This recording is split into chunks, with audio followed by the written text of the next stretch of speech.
friends. This is our second class in MIS. In the previous class, we had seen a basic introduction to MIS, that is Management Information Systems. We had seen that Management Information Systems is better defined in the reverse order, that is, it is a system which generates and disseminates information for the purposes of management. Managers are basically decision makers. The way they act is by making decisions, and therefore decision making is said to be the essence of management. As we have also talked that there are different levels of management, like top or strategic management, middle or management level, middle level of management, and the bottom level, that is operations control level of management. And the information requirement of these three echelons of management are entirely different. And MIS has to generate information required for each of these three levels. So that is why MIS is also divided into different types that we'll see in subsequent lectures. We had also seen that MIS has come to occupy an important and inalienable place in the modern day business. When I say that, it does not mean that MIS is something new.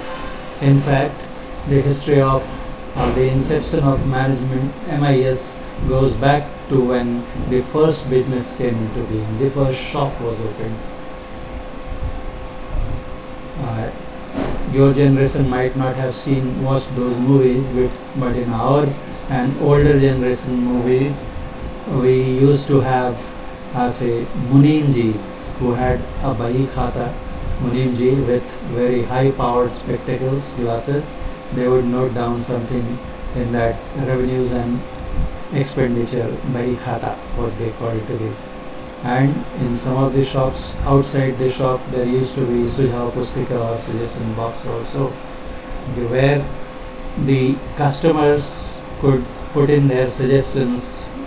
The drop box or the suggestions box, as it was called, could be opened on a weekly or fortnightly basis, and the feedback, based on the feedbacks received from the customers, necessary steps to rectify the situation or to make business better could be taken. So that is how MIS started.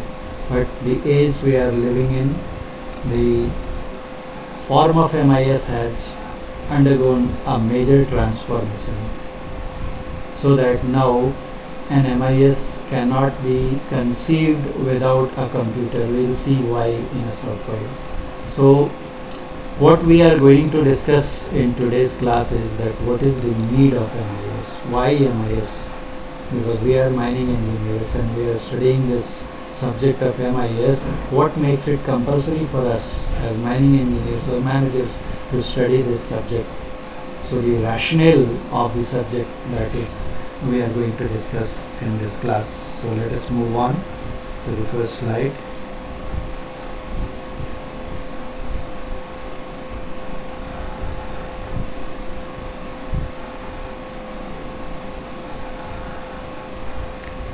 What it says, we live in an age of information explosion.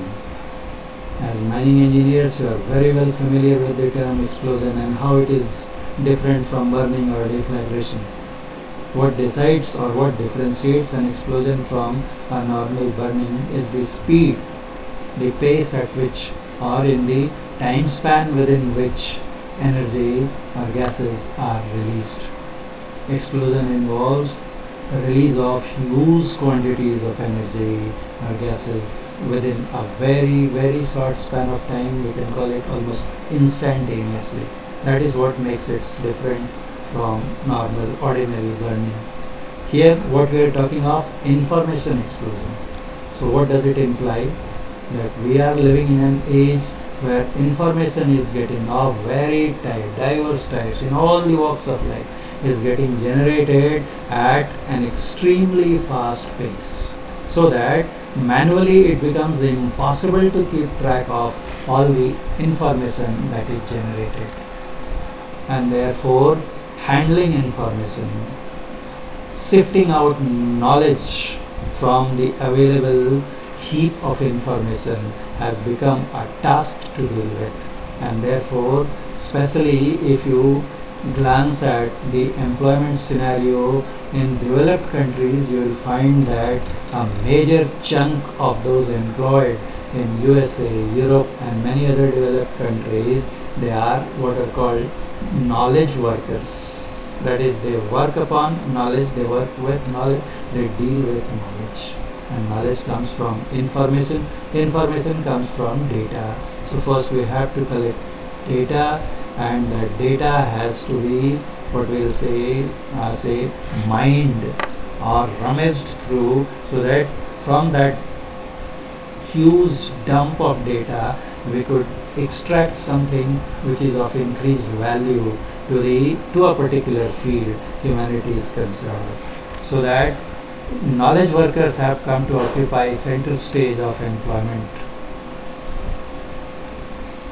You can see in the modern day that earlier we used to have say CEOs, chief executive officers. Now you will find that in organizations, big organizations, well managed organizations, apart from CEOs, there are also CIOs, chief information officers, or even CKOs, chief knowledge officers. So information, we'll see later, it has come to become a resource as important as the other crucial resources. And what is the major impact that information has brought upon human civilization? As you can see, the statement says information has shrunk, rather it has erased the barriers of distance and time. I am living here and can talk and see and talk to my friends or relatives living thousands of kilometers away, as if we are sitting just face to face. Okay, a doctor in a small city has to perform a very complicated surgery with which he is not, say, very well aware. Then what he does a video conferencing with an expert in the field who is located maybe hundreds or thousands of kilometers away and is a known authority in that field, and they converse with each other. The patient is there in the OT, and by using this video conferencing, by following the advice or suggestions or instructions of that senior doctor, a major complicated surgery is performed which could not be even thought of had this information technology, what we call ICT, information and communication technology, not been there. And handling so much of information, what is there that we need? Say, before that, let us see this statement. What it says, that information is now recognized, that it has made itself to be recognized as one of the most crucial resources that facilitate better utilization of other important resources. As you might be knowing, that what are the main resources for any business venture, any financial economic activity? They are known as 4 M's, that is money, material, machine and men. So these are the 4 most important, they are known as 4 M's. But nowadays you can see, if somebody asks you what are the most important resources, then I think a better or more appropriate and complete answer would be, we should call it M4I. That is, apart from 4 M's, information has also occupied the center stage. We just cannot do without information. It has become as precious, as crucial and as unavoidable as the other 4 M's are. Why I am saying that? This information explains that. Right? The age we live in, it is important, it's a must that we have the right information. Not only we have the right information, we must have it at right time and right place. An example would illustrate, suppose you get the information that a very big contract has been floated by a particular organization or say government department, and it would boost your say financial resources and your viability in a big way if you could get back this contract. And what you do, naturally, you would be very much interested in filing the tenders. But the moment you go for it, you find that the deadline has expired just a few minutes or few hours ago, and you missed the bus. You missed such a big opportunity that had come your way. Why was that? I had the information. It's not that I did not get the information, but it came to me late. I didn't have the information in right time. And suppose you have the information also in time, but you are located at such a far distance that by the time you come in, what is required that you must physically sign that document, and it's not possible. Suppose document has to be signed in India and you are somewhere in UK or USA, so even if you take earliest flight, it will take several hours to reach India, and by that time the deadline would expire. So what happened now? I had the information, I had it in time, but I had it at a wrong place. So that is how important information has become. And information's occupying this important stage, important position has become possible mainly or in a large measure because of the advent of computers. Had the computers not been there in the present day scenario, we could not even think of dealing with the quantum of information that gets generated every second. I'm not talking on daily basis, every second. It's impossible to handle that information manually or even by using those electronic calculators. So computers have come as saviors. Why? Because of their three main strengths. Their amazing speed. Earlier, when computers started, say we talked in terms of 1,000 instructions per second. Then it became MIPS, million instructions. That is, if you are doing arithmetic operations, say multiplication, division, addition, subtraction, so millions of such instructions could be executed in a second. And speed is going on increasing. From MIPS we moved to BIPS, and now we live in an age of supercomputers where we could think of TIPS, trillion instructions per second. So the amazing speed they can work at. Then power means that the quantum of data they can handle. Not only they can work fast, but they can handle a huge quantity of information. Hundreds, thousands of pages of data could be processed in a very, very small time. And then another, accuracy. That is, they are not prone to errors. If the software is okay, if the program is perfect, then every time you will get the perfect, accurate result. So these are the three most striking or worthy characteristics, valuable characteristics which make computers what they are. And advent of computers have elevated the importance of information in the present day business.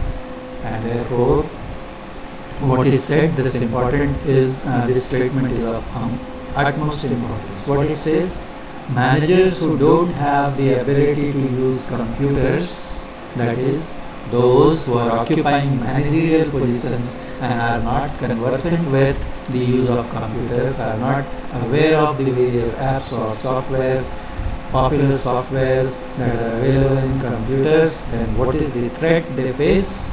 It says they will become organizationally dysfunctional. Not only that, even useless as decision makers. So that is how serious the threat is. So therefore, and you mining engineers, for you it becomes, this statement becomes even more important, because mining engineers are distinct from other engineers in the sense that they join the job as managers. The moment you complete your executive training, what post you are given? Under manager. After that, assistant manager, survey area manager, general manager. So you are basically a mining engineer, you are a manager, and manager has to act by making decisions. And what it is saying, that if you don't have the ability to use computers, then you will become dysfunctional, useless and decision makers. So what does it mean? It translates to saying that you will become unemployable. So therefore the message, the moral of this story is that you must not shy away from use of computer. अरे sir बहुत जान पे आता है, जान दीजिए sir, उसके बगैर पास हो ही जाएंगे. Such statements are not going to help you in your real life. So therefore take it head on, plunge into it and make yourself aware and familiar, conversant with computers. I think say at this juncture we will take a short break. We will try to digest whatever we have learned. So ponder over what has been told to you so far and what I will advise you. Think and come up with questions. So we will have say in 2-3 minutes an interactive session where you can ask any question you might have in your mind, any doubts, any queries, whatever comes to your mind, feel free to ask. So first we will have a short interactive session of whatever we have discussed so far, and then we will take this presentation forward further. Thank you very much.